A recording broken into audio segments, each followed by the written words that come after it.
Halo, selamat pagi siswa-siswi SMA Metodis Jakarta kelas 10 IPA. Bagaimana kabarnya hari ini? Puji Tuhan, sehat semua kan?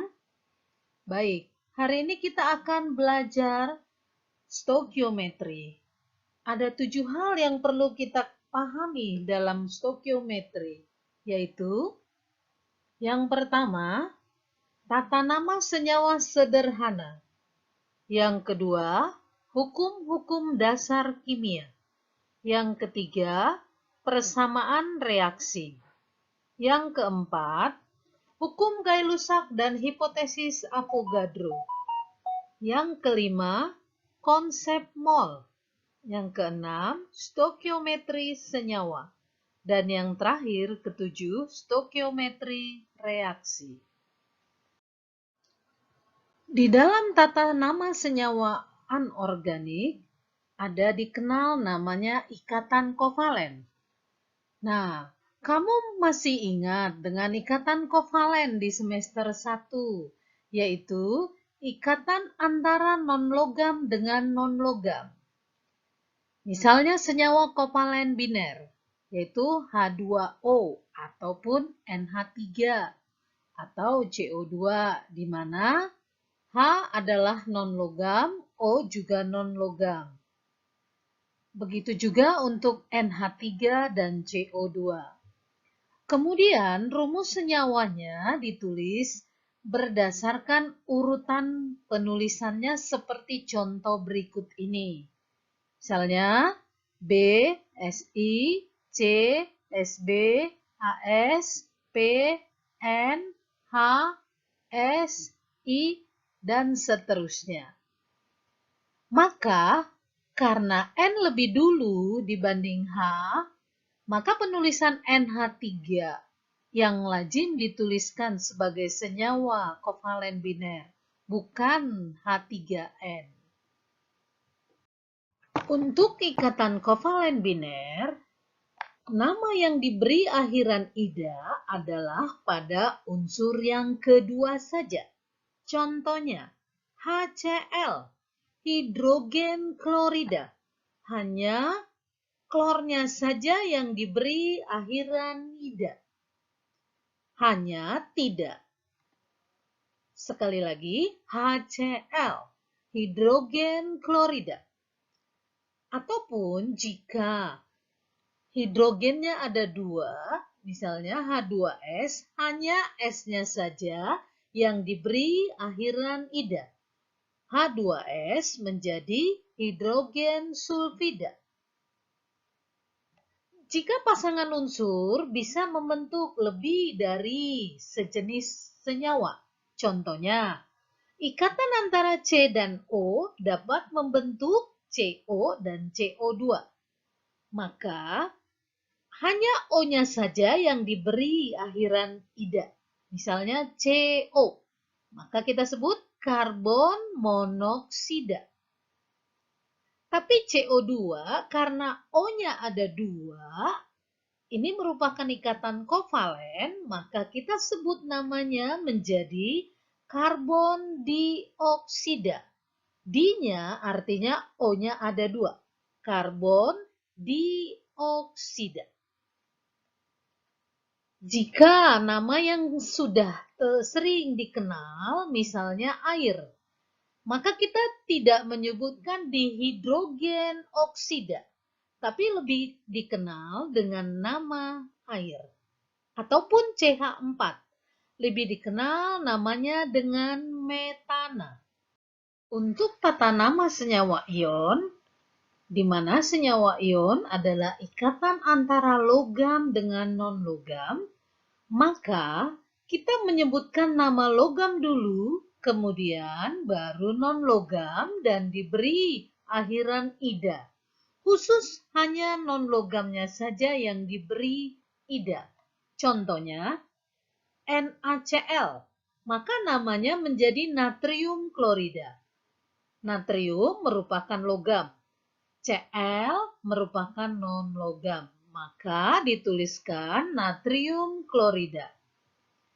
Jika nama senyawanya lebih daripada 1 indeksnya, maka tidak disebut khusus untuk ikatan ion. Contohnya CaCl2. Kita hanya menyebutkan kalsium klorida.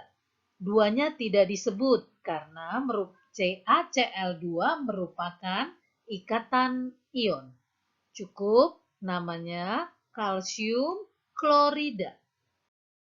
Jika ikatan ion logamnya bisa memiliki lebih dari satu bilangan oksidasinya, atau yang merupakan kationnya lebih dari satu jenis bilangan oksidasi, misalnya seperti Fe bisa plus 2 dan plus 3.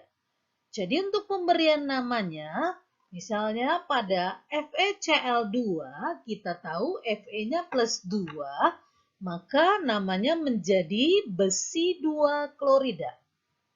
Sementara pada FeCl3, bilangan oksidasi Fe adalah plus 3, maka kita sebut namanya menjadi besi 3 klorida pada FeCl3. Untuk tata nama asam, asam adalah senyawa hidrogen yang di dalam air mempunyai rasa masam. Untuk penulisan tata nama asam, hidrogen lebih lumrah disebut sebagai asam. Contohnya, H3PO4 namanya adalah asam fosfat. Untuk tata nama basa, basa itu mengandung ion OH negatif atau lebih dikenal namanya dengan hidroksida. Tata nama basa sama seperti tata nama senyawa ion. OH walau lebih daripada 1 tidak disebutkan indeksnya. Misalnya, NaOH, natrium hidroksida. CaOH 2 kali, namanya kalsium hidroksida. Penyebutan hidroksidanya tidak diikutkan indeks 2. Kenapa? Karena basa merupakan ikatan ion. Jadi indeks tidak usah disebutkan. AlOH 3 kali, cukup kita tuliskan aluminium hidroksida. Begitu juga untuk FeOH 2 kali, besi 2 hidroksida. Tata nama senyawa organik lebih sering disebut dengan nama lazimnya. Beberapa nama lazim daripada senyawa organik. C4, gas metana. CONH2 2 kali, urea. CH3COOH, asam cuka. C6H12O6, glukosa. HCHO, formalin. CHI3, iodoform. CH3CH2OH, etanol. Di kelas 10 kita belajar hukum dasar kimia. Hukum dasar kimia yang pertama yang kita pelajari adalah hukum Lavoisier. Bunyi hukum Lavoisier adalah massa sebelum dan sesudah reaksi adalah sama. Contohnya, jika Mama membuat kue dari terigu dan gula. Jika massa terigunya 1 kilo dan gulanya setengah kilo, maka kue yang terbentuk menjadi 1,5 kilo. Itu yang dikatakan massa sebelum adalah 1 kilo terigu ditambah setengah kilo gula dan hasilnya menjadi 1,5 kilo kue. Hukum yang kedua adalah hukum Proust, di mana hukum perbandingan tetap. Bunyinya, perbandingan massa unsur-unsur dalam suatu senyawa adalah tertentu dan tetap. Contohnya, ada air di Indonesia, ada air di Australia. Air rumusnya adalah H2O. maka pembentukan H2O harus memiliki perbandingan yang tetap antara H dan O. Perbandingan H dan O adalah 1:8. Mau air dimanapun, jika belum terbentuk perbandingan 1:8, maka tidak akan terbentuk H2O. Hukum Dalton adalah hukum kelipatan berganda, berkaitan dengan pasangan unsur yang dapat membentuk lebih dari satu jenis senyawanya. Contohnya, NaCl di lautan Indonesia. Jika orang berenang di dalam laut Indonesia, maka tidak terapung. Tetapi, jika berenang di dalam laut mati, maka kita akan terapung. Mengapa? Karena perbandingan antara Na dengan Cl pada laut Indonesia dan laut mati itu berbeda. Itu yang dikatakan dari hukum Dalton. Persamaan reaksi. Persamaan reaksi ini terdiri dari reaktan dan produk. H2 plus O2 disebut sebagai reaktan. H2O sebagai produk. Di dalam reaktan dan produk ada huruf kecil yang diberi tanda kurung, itu menyatakan wujud zat. Kita tahu wujud zat ada padat, cair, gas, dan liquid. Kamu harus mengerti perbedaan liquid dan aqua. Liquid artinya cair tetapi tidak mengandung air. Aqua cair dan dilarutkan di dalam air. Contohnya, di dalam persamaan reaksi ada tanda panah. Tanda panah disebut menjadi. Jadi, H2 plus O2 menjadi H2O. Kemudian, persamaan reaksi harus kita buat dengan persamaan reaksi yang setara. Bagaimana cara menyetarakannya? Yaitu dengan menambahkan koefisien reaksi pada depan daripada reaktan ataupun produk. Misalnya, diberi 2 pada H2, di depan H2 ada 2, supaya jumlah H sama di antara reaktan dan produknya. Jadi, 2H2 jumlahannya ada 4, begitu juga 2H2O jumlahannya ada 2, sehingga 2 kali 2 menjadi 4. 2 pada H2O itu milik H dan milik O. Sehingga jumlah O-nya pada H2O ada 2 buah. Jumlahannya ada 4 buah. Begitu juga di reaktan, jumlah H2-nya ada 4 buah. Dan O2-nya di depan O ada angka 1, tetapi di dalam 1 tidak perlu dituliskan satunya. Sehingga cukup kita tulis O2 saja. Sehingga 2H2 dalam kurung gas tambah O2 dalam kurung gas menjadi 2H2O dalam kurung liquid, itu menjadi reaksi yang setara atau dikenal dengan namanya persamaan reaksi yang setara. Reaksi. Misalnya, aluminium bereaksi dengan larutan asam sulfat membentuk aluminium sulfat dan gas hidrogen. Langkah yang pertama, kita lihat atau kita tuliskan persamaan kata-kata. Itu aluminium tambah larutan asam sulfat menjadi larutan aluminium sulfat tambah gas hidrogen. Langkah kedua, kita tuliskan aluminium, lambangnya adalah Al.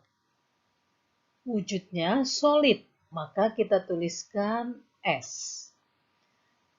Asam sulfat, lambangnya H2SO4, wujudnya cair. Kita tuliskan Aki. Lalu kita tulis tanda panah yang artinya menjadi.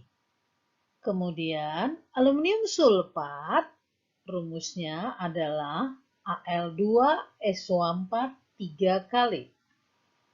Wujudnya Aki. Tambah gas hidrogen, rumusnya adalah H2. Wujudnya gas dalam kurung G. Langkah ketiga, setelah kita menuliskan persamaan reaksinya tadi, kita lihat mana yang lebih rumit. Yang lebih rumit adalah Al2SO4 3 kali. Maka dari yang lebih rumitlah kita melangkah. Kita lihat Al2SO4 3 kali. Artinya Al ada 2 buah. S-nya ada 3 buah. O-nya ada 12 buah. Maka pertama kita lihat Al ada 2 buah. Maka langkah berikutnya, di depan Al kita kasih angka 2. Yang artinya 2 kali 1. Maka Al-nya juga jumlahnya 2 pada reaktan. Setelah itu kita lihat ada S pada Al2SO4 3 kali. S-nya ada 3 buah. 3 pada tulisan Al2SO4 3 kali adalah milik S dan milik O. Maka S ada 3 buah. Kita buatlah di depan H2SO4 3. Sehingga 3 yang di depan H2SO4, 3-nya milik H, S, dan O.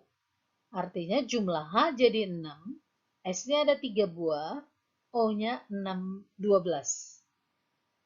Maka sekarang kita lihat Al2SO4. SO4-nya sudah 3 kali. Setelah kita tambahkan 3 pada H2SO4, maka kita lihat jumlah H hanya menjadi 6. Lalu pada produk H ada 2, maka kita kali dengan 3 supaya jumlahnya 6. Kali 3-nya kita letakkan di depan H atau koefisien H-nya menjadi 3. Setelah itu terdapatlah reaksi yang setara. Atau cara kedua untuk menyetarakan persamaan reaksi, contohnya Al ditambah HCl menjadi AlCl3 ditambah H2. Dari persamaan reaksi ini kita perhatikan yang paling rumit adalah senyawa AlCl3. Karena AlCl3 senyawanya paling rumit, maka yang paling rumit kita beri koefisien 1. Lalu Al kita beri koefisien A. HCl kita beri koefisien B. H2 kita beri koefisien C. Setelah AlCl3 tadi kita beri koefisien 1, maka jumlah Al menjadi 1. Lalu kita perhatikan di reaktan. Jumlah Al harus sama. Karena di produk tadi Al-nya 1, maka koefisien A pada Al sama dengan 1 juga. Setelah itu kita perhatikan koefisien Cl pada AlCl3 ada 1. 1 dikali 3, maka jumlah Cl-nya adalah 3 buah. Di reaktan ada BHCl, jumlah Cl-nya B, maka B sama dengan 3. Setelah dapat B sama dengan 3, maka jumlah H pada reaktan adalah 3. Jumlah H2 pada produk adalah C kali 2, maka 2C. 3 sama dengan 2C, maka nilai C-nya adalah 1,5. Tetapi sesuai dengan hukum daripada Gay-Lussac bahwa harus menyatakan bilangan bulat dan sederhana, maka persamaan reaksi tersebut dikali 2. Setelah persamaan reaksi dikali 2, maka tadi Al yang punya koefisien 1 dikali 2 menjadi 2Al. Dan HCl punya koefisien 3 dikali 2 menjadi 6HCl. AlCl3 memiliki koefisien 1 dikali 2 sehingga menjadi 2AlCl3. Dan H2 yang memiliki koefisien 1,5 dikali 2 menjadi 3H2. Maka terdapatlah 2Al ditambah 6HCl menjadi 2AlCl3 ditambah 3H2, reaksi yang setara sesuai dengan hukum dasar kimia, yaitu hukum Gay-Lussac. Contoh hukum Gay-Lussac adalah pada pembentukan antara gas nitrogen dengan gas hidrogen membentuk amoniak, memiliki perbandingan volumenya adalah 1:3:2. Artinya 1N2 tambah 3H2 membentuk 2NH3. Di sini kita perhatikan jumlah N pada reaktan dan produk sudah sama-sama 2. Dan jumlah H pada reaktan dan produk sudah sama-sama 6. Gay-Lussac menyimpulkan penemuannya adalah perbandingan volume. Bila diukur pada suhu dan tekanan yang sama, volume gas yang bereaksi dan gas hasil reaksi berbanding sebagai bilangan bulat dan sederhana. Hukum Avogadro. Pada suhu dan tekanan yang sama, semua gas bervolume sama mengandung jumlah molekul yang sama pula. Jadi, dalam persamaan reaksi, volume gas-gas yang bereaksi jika sama dengan volume gas-gas hasil reaksi, maka jumlah molekulnya juga sama.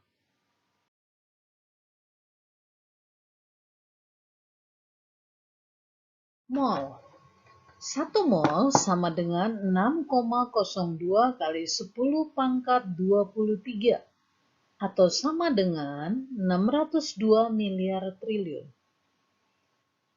Bilangan 6,02 kali 10 pangkat 23 disebut dengan bilangan Avogadro yang dilambangkan dengan L. Jumlah partikel dilambangkan dengan X. X sama dengan N dikali 6,02 kali 10 pangkat 23. Molekul relatif atau MR. Untuk unsur yang partikelnya berupa atom, maka disebut AR. Sementara yang merupakan molekul unsur atau molekul senyawa disebut MR. Diketahui ArCa 40, O16, maka massa rumus CO2 adalah jumlah C kali ArC ditambah jumlah O kali ArO. Berarti 1 dikali 12 ditambah 2 kali 16 sama dengan 44. Massa 1 mol Ca sama dengan 40 gram. Massa 1 mol CO2 sama dengan 44 gram.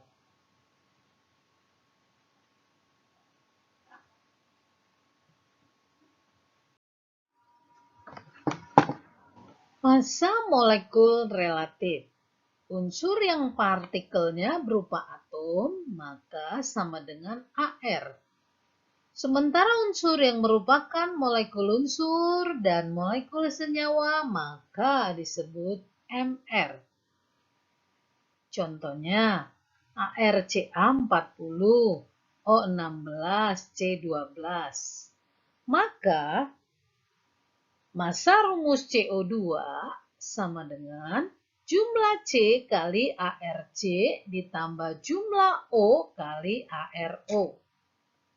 Sama dengan 1 dikali 12 ditambah 2 kali 16 sama dengan 44. Maka massa 1 mol Ca sama dengan 40 gram. Kenapa? Karena gram sama dengan N dikali MR. Maka molnya 1 dikali AR-nya Ca40. Maka 1 kali 40 sama dengan 40 gram. Massa 1 mol CO2 sama dengan 1 dikali massa rumus CO2, yaitu 44 gram. Maka 1 kali 44 gram sama dengan 44 gram. Volume molar gas. Volume molar gas bisa diukur pada kondisi STP atau standar temperature pressure, di mana volume molar pada STP sama dengan 22,4 liter per mol. Pada kondisi RTP, volume molar 24 liter per mol. RTP, room temperature pressure. Contohnya, volume 1 mol CO2 dalam kondisi STP, maka sama dengan 22,4 liter per mol dikali 1 mol sama dengan 22,4 liter. Volume 1 mol CO2 dalam kondisi RTP sama dengan 24 liter per mol dikali 1 mol sama dengan 24 liter. Rumus volume molar gas, volume sama dengan mol dikali Vm. Tergantung kondisi STP atau RTP, Vm-nya kalau STP 22,4 liter per mol, dalam kondisi RTP Vm-nya sama dengan 24 liter per mol. Persamaan gas ideal. Pada persamaan gas ideal, volume sama dengan nRT per P, di mana P itu adalah tekanan gas, satuannya dalam atm. V adalah volume gas, satuannya liter. N sama dengan jumlah mol gas, satuannya mol. R, tetapan molar gas sebesar 0,082 liter atm per Kelvin mol. T, suhu mutlak. Suhu mutlak diukur dalam Kelvin, yaitu derajat Celcius ditambah 273. Kemolaran larutan dilambangkan dengan M, atau sering disebut molaritas. Kemolaran atau molaritas adalah jumlah mol dibagi volume larutan. Maka M sama dengan N per V. Rumus empiris. Rumus empiris adalah rumus perbandingan suatu senyawa, menyatakan perbandingan paling sederhana dari atom-atom unsur penyusun senyawa. Atau dikatakan rumus empiris adalah rumus yang paling sederhana sekali. Data yang diperlukan untuk penentuan rumus empiris adalah jenis unsur penyusun senyawa. Yang kedua, perbandingan massa antar unsur dalam senyawa. Contoh rumus empiris adalah suatu senyawa sebanyak 3 gram gram, senyawa itu terdiri dari 1,2 gram karbon, 0,2 gram hidrogen, dan sisanya oksigen. Maka kita cari perbandingan mol daripada C, H, dan O-nya. Kita tahu mol sama dengan gram per AR. Maka untuk mencari mol C, 1,2 gram dibagi 12 sama dengan 0,1 mol. Mol H 0,2 dibagi 1 sama dengan 0,2 mol. Massa O adalah 3 dikurang 1,2 ditambah 0,2. Maka sama dengan 1,6. Mol O sama dengan 1,6 dibagi 16. Sama dengan 0,1 mol. Maka perbandingan mol C banding H banding O sama dengan 0,1 banding 0,2 banding 0,1. Maka perbandingan ini kali ataupun dibagi dengan suatu bilangan sehingga hasilnya bulat dan sederhana. Maka perbandingan 0,1 banding 0,2 banding 0,1, tadi perbandingan C banding H banding O, sama-sama dikali 10. Maka hasilnya menjadi 1 banding 2 banding 1. Maka rumus senyawa tersebut menjadi CH2O. Perbandingan jumlah C-nya 1, H-nya 2, O-nya 1. Maka inilah yang dikatakan rumus empiris. Untuk menentukan rumus molekul, Re adalah rumus empiris. Mr adalah massa molekul relatif. Maka harga N tergantung dari Mr. Misalnya tadi, senyawa sudah ditemukan rumus empirisnya CH2O. Dan massa molekul relatifnya adalah 60. Maka menentukan rumus molekulnya adalah Mr CH2OX sama dengan Mr-nya. Maka C atom relatifnya 12 dikali jumlah C-nya 1 ditambah jumlah H-nya 2 dikali 1 ditambah jumlah O-nya 1 dikali 16 dikali X sama dengan 60. 12 tambah 2 tambah 16 kali X sama dengan 30X. 30X sama dengan 60. Maka didapat X sama dengan 2. Jadi rumus molekul senyawa itu adalah CH2O dikali 2 menjadi C2H4O2. Kadar unsur dalam senyawa. X adalah jumlah atom unsur dalam satu molekul senyawa. Atau X itu adalah indeksnya dari unsur yang bersangkutan dalam rumus kimia senyawanya. Contohnya, urea rumusnya CONH2 2 kali. Terdiri dari unsur C, O, N, dan H. Maka jika disuruh menghitung kadar unsur C, berarti jumlah C kali ARC bagi massa rumus CONH2 2 kali 100%. Di sini massa rumus urea sudah diketahui yaitu 60. Maka kadar C sama dengan jumlah C-nya 1 dikali ARC-nya 12 dibagi massa rumus urea sendiri yaitu CONH2 2 kali sama dengan 60. Kemudian dikali 100%. Maka 1 kali 12 per 60 kali 100% sama dengan 20%. Contoh kadar N sama dengan jumlah N dikali ARN.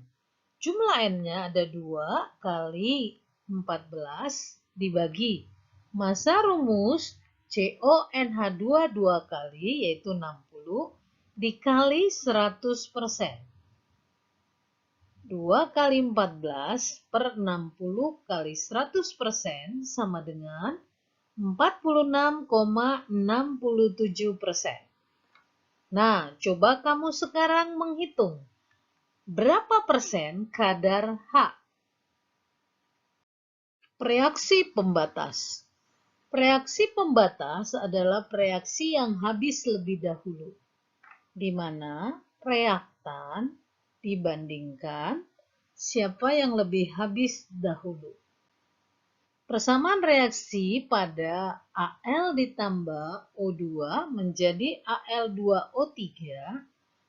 Perbandingan Al dan O2 adalah 4:3. Jika jumlah mol yang direaksikan sesuai dengan perbandingan itu, maka kedua reaksi itu akan habis. Jika jumlah mol yang direaksikan tidak 4:3, maka salah satu reaksi akan habis lebih dulu.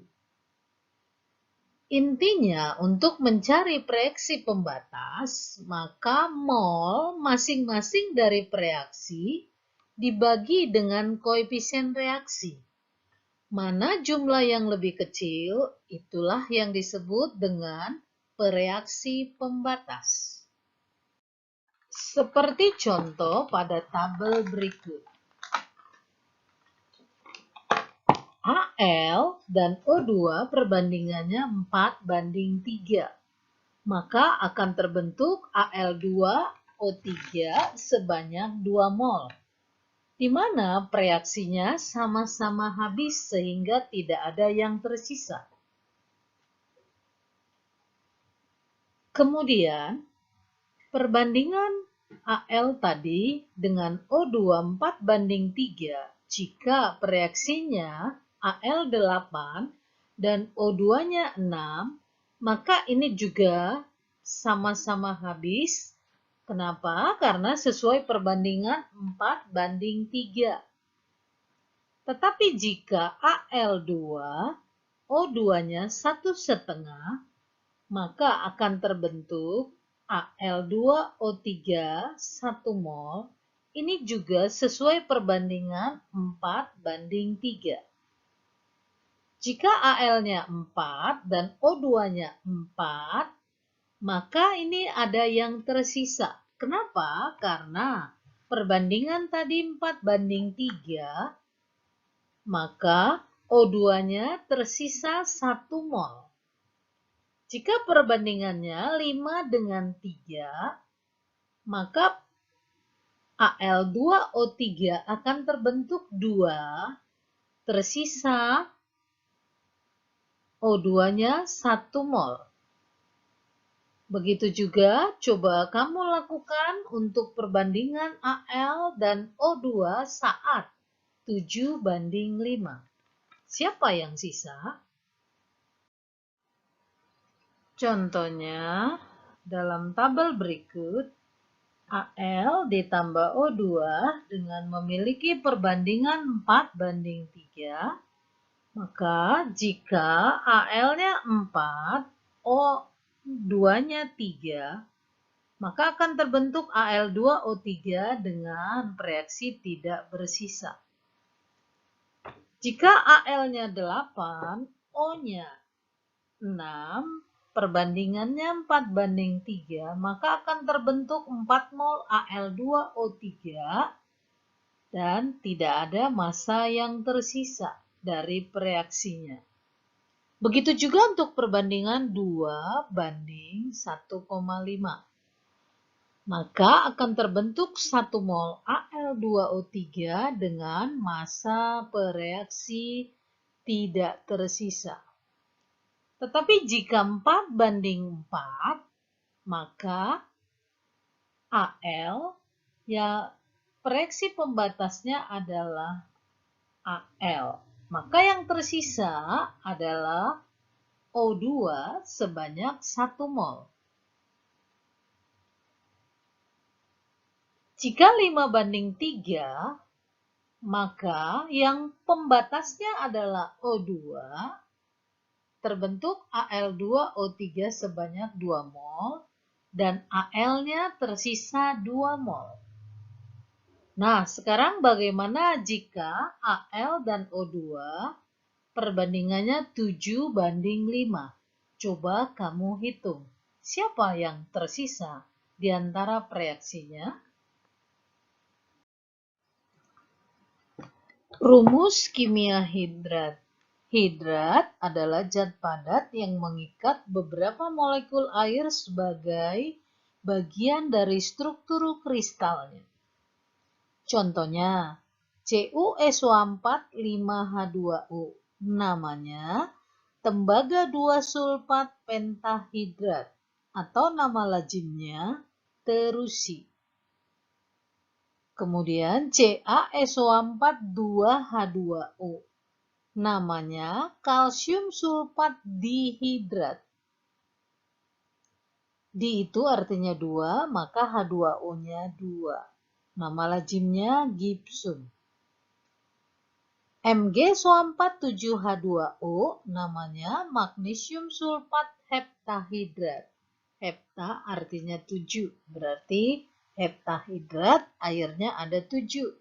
Nama lazimnya garam Inggris. Na2CO3 10H2O namanya natrium karbonat dekahidrat atau nama lazimnya soda hablur.